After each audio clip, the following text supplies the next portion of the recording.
कल एक ने प्रश्न किया कि ऐसा कोई मार्ग बताइए जिसमें कोई कष्ट न हो, भगवत प्राप्ति हो जाए। घर बैठ जाओ। ऐसा सृष्टि में लौकिक मार्ग नहीं है तो अलौकिक मार्ग की क्या बात। अगर आपको 500 रुपए चाहिए तो लेबरी करनी पड़ेगी, 8 घंटे मजदूर बनना पड़ेगा और ठेकेदार की बातें सुननी पड़ेगी। कोई भी कार्य करो आप, क्या सहज है, क्या सुखपूर्वक है, लेकिन आप लक्ष्य जब धन रखते हैं तो बड़े से बड़े कष्ट और कटु वचन को सहते हैं। आप जब दुख से निकलने के लिए लक्ष्य बना लिया भगवत प्राप्ति, तो फिर ये मनोरंजन कैसा, यही समझ में नहीं आता। एक आदमी प्यासा होता है, पानी पिला दे, कभी अगर वो दोबारा दिखाई देता है तो नेत्र नम हो जाते हैं कि एक दिन की प्यास इसने बुझाई थी। जन्म जन्म की प्यास बुझाने के लिए नाम मिला, मंत्र मिला, उपासना मिली, उसका कोई महत्व नहीं। ये तुम्हें प्यार नहीं नजर आ रहा। जो कभी संभाषण नहीं करते थे, देखते नहीं थे, वे तुम्हें अंतर और बाहर दोनों से देख रहे, तुमसे संभाषण कर रहे हैं। ये तुम्हें प्यार नहीं समझ में आ रहा। हमारी तो यही समझ में नहीं आ रहा कि उपासक का लक्ष्य क्या है। अगर लक्ष्य नहीं है तो तुम्हें कोई भी बदल नहीं सकता, और लक्ष्य है तो तुम्हें कोई बदल नहीं सकता। दोनों बातें समझ लो। लक्ष्य नहीं है तो तुम्हें परमार्थी कोई नहीं बना सकता, और लक्ष्य है तो तुमको कोई स्वार्थी नहीं बना सकता। चाहे जितना कुसंग हो जाए, तुम्हारा परिवर्तन नहीं हो सकता, क्योंकि तुम्हारा लक्ष्य है हरि गुरु को प्राप्त करना। उपासक समझिए, एक एक कदम तुमको प्यार मिलता चला जा रहा है। जानते हो, केवल पेट भरने के लिए, शरीर में वस्त्र पहनने के लिए और वास के लिए पूरा जीवन मेहनत करते हैं लोग, तब वो प्राप्त होता है। तुम्हें आदर के साथ ये सब बिना किसी प्रयास के मिल रहा है। किस लिए? तुम भगवान के हो, प्रियालाल के हो। इस बात की तुम्हें इज्जत रखनी है कि तुम प्रभु के दास हो, उसी की सब सुविधा है। अगर दासत्व विषयों का रखोगे तो छल कर रहे हो हमारे प्रभु के साथ। ये छल तुम्हारे हृदय को ताप पहुंचा देगा, ऐसा ताप जो कहीं शांति नहीं मिलेगी। समझ में नहीं आता। मेरे प्रभु उतरते चले जाते हैं, झुकते चले जाते हैं आपको उठाने के लिए। आप ऐठते चले जाते हैं कि आप कुछ हैं, भोगना पड़ेगा आपको आगे। शब्द याद कर लीजिए। आगे आपको प्रतिकूलता ऐसे घेरेगी कि फिर कोई बचाने वाला दिखाई नहीं देगा, वो आप क्लेशित होंगे। इसलिए सावधान हो जाइए, परिस्थिति को सहना सीखिए। सहत सहत बाढ़े भगति गृह तन गुरुहितगार। जो सहनशील वही महात्मा होता है, जो सहनशील है वही प्रेम रस का अधिकारी बनता है, जो सहनशील है वही प्रियाजू का कृपा पात्र बनता है। प्रियाजू कृपा पे कृपा करती चली जा रही, संसार समुद्र से निकाल करके अपने महल में रखकर अद्भुत सुख दे रही। यहां जानते हो भजन का स्वरूप क्या है? रहना ही भजन हो जाता है, पर रह कहां पा रहे हो? यहां तन यहां रह रहा है मन विषयों में, मन नाना प्रकार की कामनाओं की पूर्ति में। क्या वृंदावन वास हो रहा है? ये वनवास है। वृंदारण्ये चर अचर दृक् पश्य वृंदावन श्री। जिह्वे वृंदावन गुणगान कीर्त श्रोत्र गृहान। वृंदाटव्या भज परिमल घ्राण गात्र त्वमस्मिन्। वृंदारण्ये लुठत पुलकितम कृष्णो केलिस्थलीसु। यह है भजन वृंदावन का।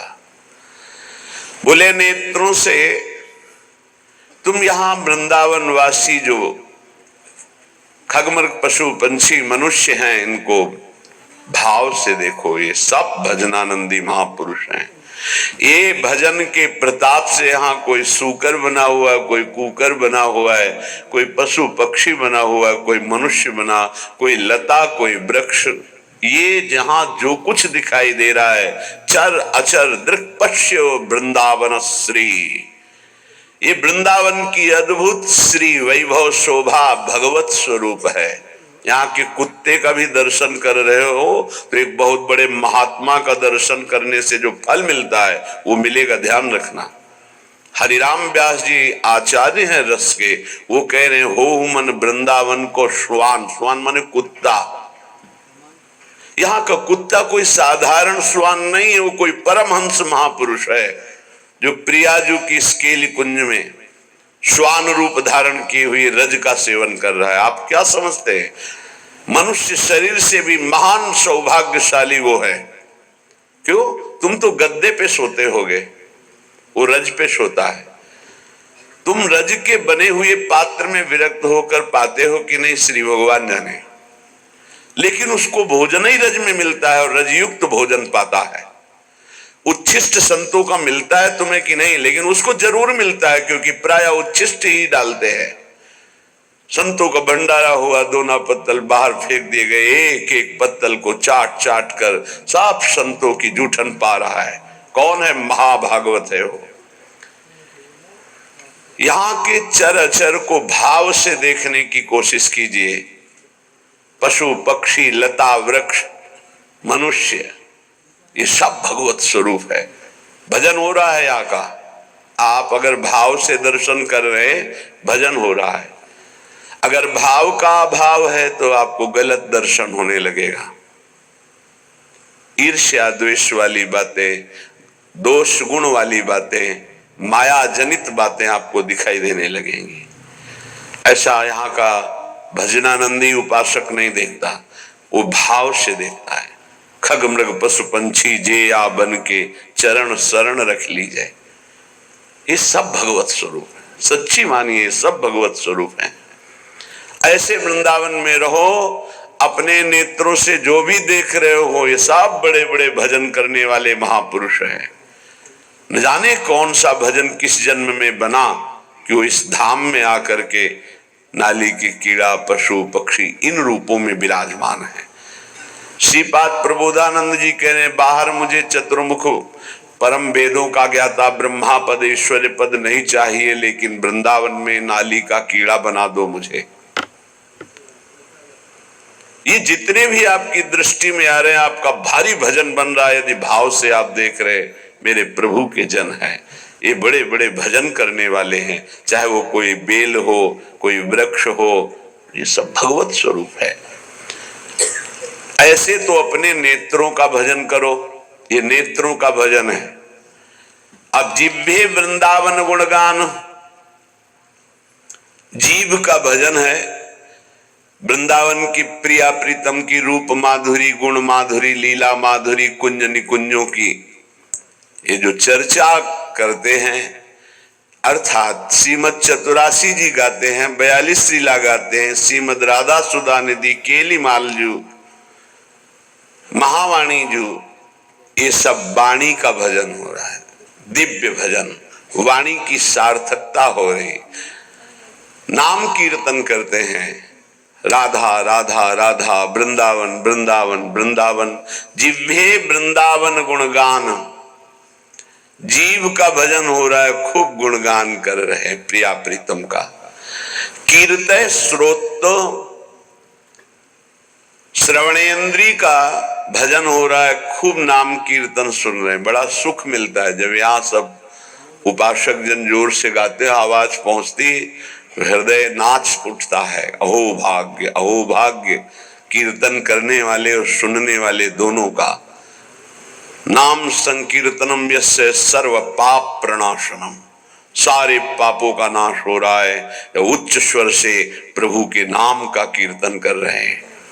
कीर्तन श्रोत्र, श्रवणेन्द्री से सुनने मात्र से प्रिया प्रीतम का प्रेम प्राप्त, ये बड़ी सामर्थ्य है कीर्तन में। गुण कीर्तन में जो पद गायन होता है, श्रवण सुनत प्रापक रति राधा पद अम्बुज सुकुमार। आप बैठे यहाँ सभा में और गुण कीर्तन हो रहा तो कृपा की वर्षा